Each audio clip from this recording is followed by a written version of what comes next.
Hey there, I'm Dr. Liz. Hey everyone, I'm Dr. Abby, and here we are doing our weekly What's Up Docs series to talk to singers and teachers of singing about how movement and posture impacts sound. We normally do this on Facebook Live, or will normally do this on Facebook Live, but today there was some trouble. So here we are recorded and we'll post it. Yeah, and so today we're just going to talk a little bit about some of my issues actually that drew me to Abby. Last year, a year and a half ago, I fractured my ankle, had a bad sprain, and it shouldn't have been a serious injury, but I got bad medical advice and I was in a boot for 3 months. Well, the boots have about this much of lift on them, so you can imagine I was off kilter for 3 months. I did PT, not with Abby. This was before she and I started working together, and I did all the right things, and I was getting stronger. My ankle was getting stronger, but I was having other issues in my body, namely my left hip and my left shoulder, and it was my right ankle that I injured. Another thing that happened, and at the time I thought was unrelated, was that I was having some singing issues. I was singing flat. I didn't have any subtlety in my tone. It was all loud all the time. Singing felt hard. And I think if you're a singer, you know what I'm talking about. It's that feeling almost like somebody's holding a cloth over your mouth and you just have to work really hard to get the sound out. And I had a recital I was preparing for and I was considering canceling it because I didn't know what was going on. And of course I did all that fun judgy stuff that we do to ourselves, right? I'm a terrible person. Why can't I sing? That might be a little bit dramatic, but I imagine some of my singer friends can relate. So I then enter Abby. She and I had worked together for voice lessons before she got married a year and a half prior to her now husband, Jake. And they sang at their wedding. It was adorable. Um, but we started working together after that. And after one session of her working with me and giving me a couple of exercises to do, I literally had a rehearsal the next day and could sing. I could sing piano. I could sing on pitch. Thank the gods, right? And all of a sudden, singing just it felt effortless almost. I mean, compared to how it felt before, it really felt effortless. So I of course texted Abby and I was like, "What did you do? This is amazing!" And so I just wanted to give Abby a little chance to talk about the work that she did with me, what she saw, and why that affected my voice the way it did. Abby. Yeah, so I think we as singers and healthcare providers and anybody who knows anything about movement know what the diaphragm does in terms of breathing. You know, we exhale, the diaphragm domes back up so the air comes out. When we inhale, it flattens down so that it makes space for air to come in. What we don't necessarily talk about on a regular basis is how diaphragms change position depending on what side your body weight is shifted to. So when you're shifted to the right side of the diaphragm is more domed up than the left. And when you go to the other side, it shifts back and forth. So in that way, the diaphragm is a walking muscle. The reason for that is so that the rib cage can shift. So when somebody like Liz comes in who was kind of like jacked up on the right, that puts her in a position of exhalation on the right side of her ribs. So the diaphragm gets domed up on the right and the left side stays flat. There's nothing wrong with this position. This is exactly where she should be if she happens to be shifted over to the right side, or basically with like a little, I'm picturing one of those little car jack things on the right side. What happens is people will lose the ability to shift to the other side just because they're so good. They're so patterned into this position. And so losing this means they're not as good at shifting over. So that was the left hip shoulder stuff that kind of showed up. And then on top of it, the left side of the diaphragm not so great at doming up, the right side not so good at flattening down, which is going to impact the fluctuation that she needs to sing. And on the musical side, I don't know anything about that, right? But if we can get the ribs to be mobile in both directions and then together, singing is going to be a lot freer. You're not going to be impacted by some held up thing on one side or the other, and you can make your ribs and your diaphragm as mobile as you need to for whatever you're singing. So, Abby, would that affect the lung capacity? Would it actually affect the amount of air that can come into the lungs? Yes. especially somebody who gets into a pattern where actually both sides of the diaphragm are down, which is kind of that like military posture, right? Like chest up, both ribs up. We as singing teachers, we see that all the time. Yeah, it's like military posture slash choral singer posture. So the And music up, right? uh-huh. So if the ribs are both kind of elevated all the time, then you can't get them down to let the diaphragm come up, which is of course what gets your air out of your body and therefore sound. And a lot of times singers are taught that way. You know, they come in and they're like, well, I was taught that way to keep everything really, really elevated. There's nothing wrong with elevation. It's just Stand if up you can't straight. get it the other way. What'd you say, Liv? Stand up straight. Lift your chest, but I'm not going to tell you how to do it. Yes, this So, like noble sternum cue. Did you ever get that? Noble sternum. oh yeah. Yeah. Yeah, I got talk about patterns, talked about learned in patterns.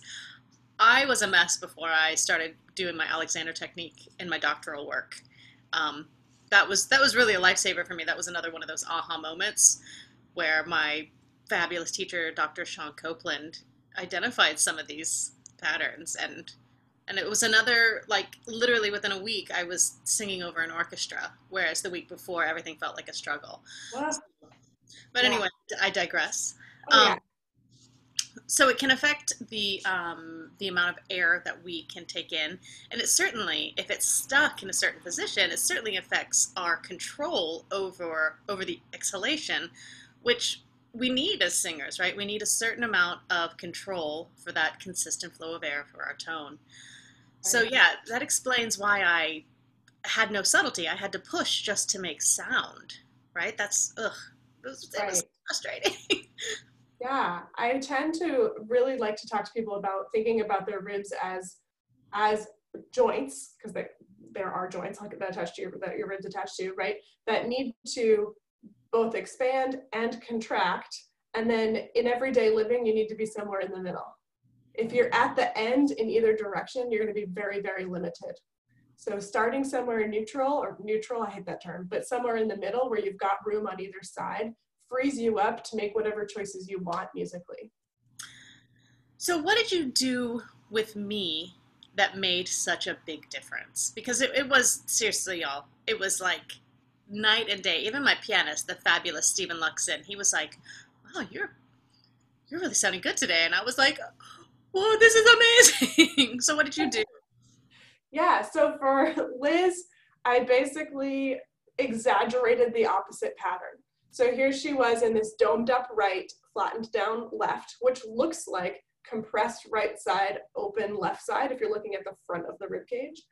And so I gave her a bunch of exercises to make her really compressed down on the left, and then asked her to try to breathe in and create space on the right. So things like where she was on her side and all propped up, we called that the Mermaid Exercise. We're laying on the ground with her arm up and try to create space on the right while creating a shortening effect on the left, and just work that space.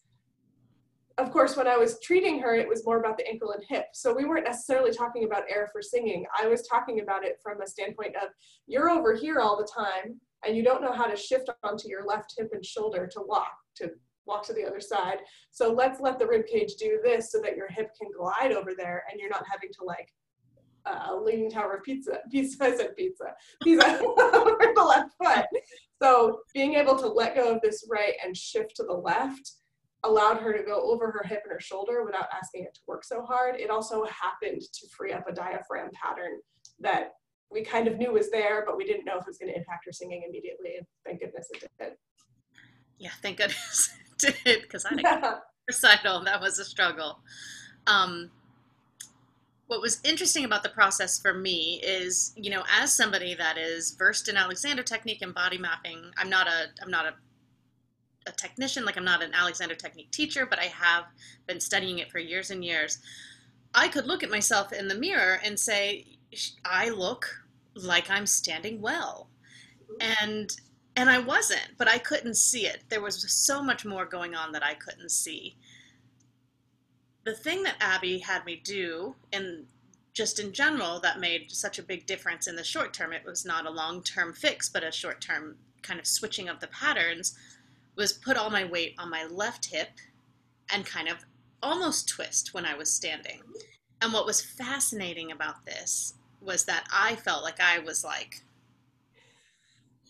I was really over to this one side. And then I looked in the mirror and I was like, what is happening? I look like I'm standing like straight and normally. And yet my left hip and my left leg were really in a position that did not feel the way it looked. So this is another me shouting out for Alexander technique. What we feel is not always what we feel, right? So we are not always correct in understanding what our body is doing. That's why a mirror is so important, and having a second person to talk to like Abby.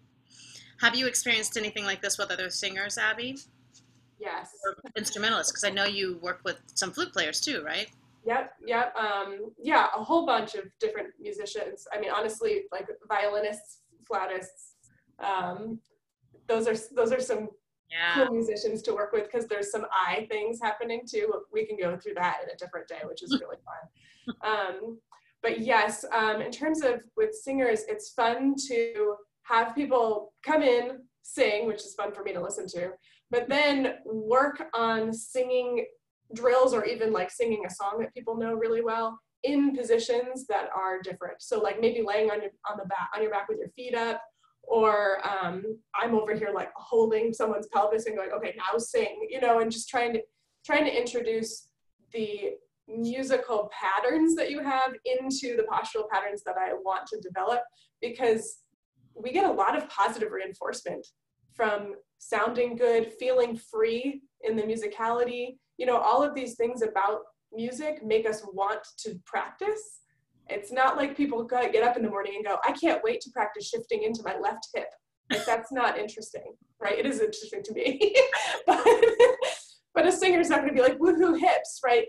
What they are going to be excited about is singing freely in a position that is new to them. And so if we can use that like positive reinforcement, like remapping, it's going to make the movement pattern stick for way longer.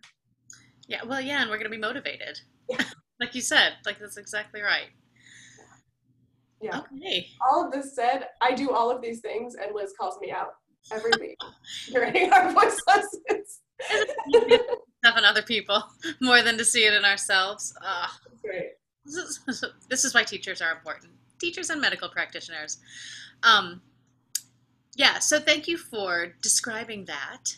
That was really helpful for me. And again, I just want to reiterate, this experience really showed me that I am not equipped as a voice teacher to deal with some of this stuff. Like I can tell if somebody's doing this stuff, and I can tell if they're twisted a little bit, but I can't diagnose and I can't make these changes. And so unless we work with a bodywork practitioner of some kind, we're going to be limited as teachers, and we're not going to be able to help our students the best we can. So this is just a little shout out to the body workers out there, PTs like Abby, lots of Alexander teachers, body mapping. It's all really, really important stuff. So do you have any last words, Abby? No, I think we would just love to hear from you all. What are you struggling with?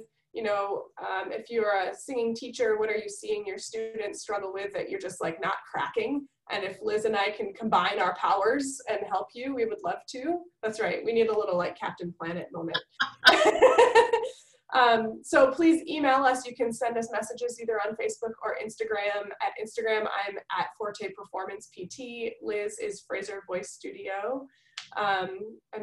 Google us and you'll find us, I promise. Yeah. So please send us whatever you need to hear from us, because we'd like to serve you the best that we can.